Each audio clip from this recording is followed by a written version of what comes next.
7:25, continuamos con más de Primera Página. Tenemos en esta oportunidad la entrevista internacional.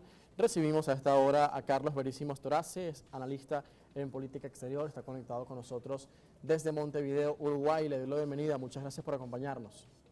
Un buen día para todos. ¿Cómo estás? ¿Todo bien? Todo bien por aquí, por Caracas, espero que todo bien Bueno. también por Uruguay. Nos complace recibirlo, estimado Carlos, a propósito del impacto geopolítico que está teniendo la guerra entre Israel y Hamás en el Medio Oriente, esta nueva escalada en el marco del conflicto largo entre palestinos e israelíes. Hemos visto la posición que han expresado diferentes países sobre el tema. Estados Unidos ha respaldado una vez más a Israel en este enfrentamiento que dice es una guerra contra el terrorismo, en este caso contra Hamás, una organización calificada de terrorista por Estados Unidos, la Unión Europea, Israel y varios países occidentales. Pero tenemos del otro lado la posición, por ejemplo, de Rusia, que ha condenado los ataques, dice, contra los palestinos y la ocupación. También China se ha referido en particular a esto con una posición similar. Y la ONU, en particular su secretario general, Antonio Guterres, también ha dado un discurso condenado por Israel que dice que Guterres estaría justificando los ataques terroristas de Hamás del pasado 7 de octubre. ¿Cómo podemos interpretar toda esta situación y cómo se reconfigura a partir del conflicto la geopolítica en la actualidad? Es muy buena pregunta. La verdad que lo que hemos tenido en el mundo en estos últimos días son acciones y contradicciones en algunas de sus declaraciones. La primera es la de Guterres, donde él de alguna forma ya justificó o intenta justificar de lo que primero dijo no era lo correcto, que en definitiva fue mal interpretado. Casi todos los países, casi todos los comunicados, casi todas las agencias han dicho y desdicho en esta etapa de lo que sería la historia global del mundo. Sí, el impacto de lo que sería la guerra entre Hamás e Israel, o entre dos, un mundo bipolar en este caso, realmente llama la atención. No es una guerra igual a la que vimos entre Ucrania o la invasión de Ucrania con Rusia. Esto se ha generalizado mucho más, es una guerra mucho más entendible y además el mundo, al ver una segunda invasión o un segundo ataque o una segunda ola de violencia, se ha llamado a la reflexión y ha generado, en especial en América del Sur, en Latinoamérica, en muchos países de Asia, un estado de, bueno, hasta acá llegamos, creo que el mundo debería volver a los cauces de la paz. También vimos ayer, Carlos, la declaración que hizo el presidente de Turquía, Recep Tayyip Erdogan, un país que ha estado históricamente a favor de la causa palestina, es de mayoría musulmana, ha tenido cruces históricamente con Israel, han tenido cruces diplomáticos y crisis en diferentes etapas. El año pasado reactivaron nuevamente las relaciones diplomáticas con nombramientos de embajadores en ambos países. Y llama la atención que Erdogan en principio de esta escalada se había pronunciado de forma más prudente, quizás condenando los ataques de ambos bandos, pero en esta oportunidad ha dicho exactamente que Hamás no es un grupo terrorista, más bien dice que defiende la causa palestina, y esto también ha generado diferentes reacciones, ya con una posición más marcada sobre el conflicto. ¿Cómo afecta la relación que tiene con Israel en este momento? Y además, ¿cómo podría también marcar una posición más cercana a los países árabes que condenan a Israel en algunos casos? La verdad es que lo de Turquía es preocupante, no es un país normal, es una potencia militar a nivel, si queremos, a nivel global, es una potencia muy importante, no solo en lo económico, no solo en lo financiero, sino que en lo militar es un país que tiene una importancia muy grande a nivel de la región, pero a nivel global también. Llama poderosamente la atención. Esperemos a ver si esto de alguna forma es, como otras cosas que han sucedido, es contradicho en algún momento en base a las presiones que está habiendo. Pero a la primera pregunta y esta segunda que se desprende de tus consultas, sí, el mundo creó una bipolaridad que está ocurriendo. Indudablemente con esta guerra empezaron a tener dos bandos, por así decir, o dos sectores que están de alguna forma antagónicos en esto. Naturalmente Rusia se alinea de este lado, hay que ver que el actor principal de toda esta contienda es Irán, pero los que yo seguiría para saber realmente por dónde va y por dónde puede escalar este conflicto sería Irán y China.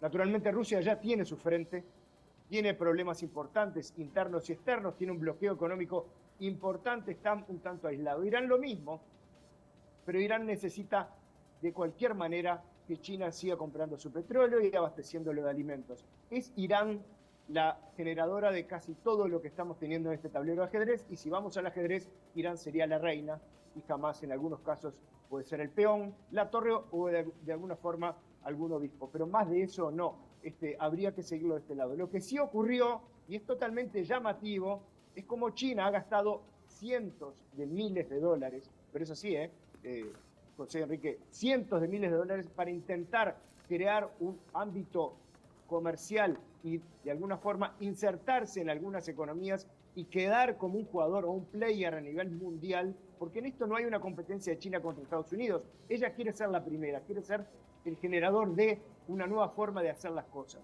Y ahora dependería mucho la sí, resolución de los conflictos que hoy tenemos en el mundo, de esa relación entre China y Estados Unidos. Hemos visto que Wang Yi, ministro de Exteriores chino, ha pedido una reunión de urgencia para buscar la paz en diferentes escenarios en este momento y sobre todo con Estados Unidos, en esa difícil relación que han mantenido durante estos últimos años. ¿Es primordial la buena relación entre Estados Unidos y China para la solución de esto? es vital, es la mejor novedad que tenemos en mucho tiempo. La noticia de ayer es lo que tú bien decís. En definitiva, si China de alguna forma corta sus suministros a Irán, corta su comercio de petróleo a Irán, corta la relación que está teniendo, vamos a poder tener paz. China sabe a nivel global que necesita tener un mundo tranquilo para poder seguir comercializando. Si existe una guerra, indudablemente le van a poner del otro lado del mostrador y van a empezar las sanciones, los cierres económicos y los cierres financieros. China hoy está internamente con una crisis económica muy grande, ha seguido lo que fue el proceso de la Unión Soviética, donde sabe que una crisis económica termina dando la caída de un régimen y la independencia de distintas provincias. No quiere recorrer este camino, se da cuenta que una guerra a nivel global la va a poner de un lado totalmente incorrecto, ha gastado cientos de miles de dólares en, de alguna forma, tejer alianzas y en muy pocos días, te diría que en 2 días, 3 días, ha perdido esos cientos de miles de dólares porque la posicionaron del lado del eje Rusia, Irán, China. No le sirve, comercialmente no le sirve, diplomáticamente Claro. a China eso no le sirve, al mundo sí le sirve que China entre en esta situación de intentar la paz global. Algo contrario a las previsiones planteadas en el pasado. Ya para generar una conclusión, Carlos, en esta conversación que tenemos esta mañana, ¿qué escenarios tenemos en el corto plazo en esta guerra entre Israel y Hamás? Los desafíos humanitarios que representa del lado de la Franja de Gaza, hay una situación delicada, muy complicado lo que se vive allí, y también las resoluciones que se han dado de parte de Rusia, también de otros países a favor de una resolución de esto, han sido rechazadas por el Consejo de Seguridad. La diplomacia, ¿qué propone y qué plantea en este momento para solucionar esta crisis? ¿Qué ha fracasado en el caso de Naciones Unidas para no generar una solución a esto? Tenemos 2 escenarios claros, un escenario de micro, que sería el escenario de lo que sería la interna de Israel, o sea, su interna en cuanto a sus partidos políticos, las relaciones militares con el presidente de la República y qué es lo que va a hacer. Si va a invadir en forma plena, si va a ser una invasión militar, si va a ser una invasión a baja escala o si no va a invadir.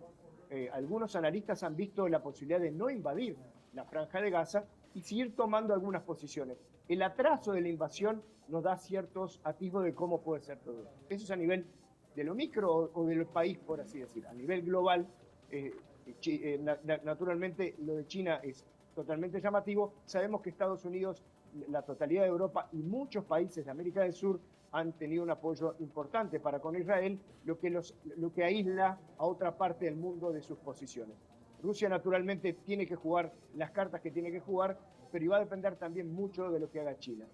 Si China toma una acción directa por la paz, Rusia no tiene otra estrategia que hacer esto, porque también es una de las grandes compradoras de petróleo ruso, China, y es la gran compradora y la que la quita del bloqueo económico a Rusia. Irán y Rusia, de alguna forma, se benefician del comercio chino porque con eso violan el bloqueo económico que tiene a nivel mundial. China no quiere caer en este formato y por eso se está desmarcando en estos días. Estimado Carlos, muchísimas gracias por acompañarnos esta mañana en Primera Página para conocer esas interesantes perspectivas y el impacto que deja en este momento el conflicto entre Israel y Hamás. Gracias.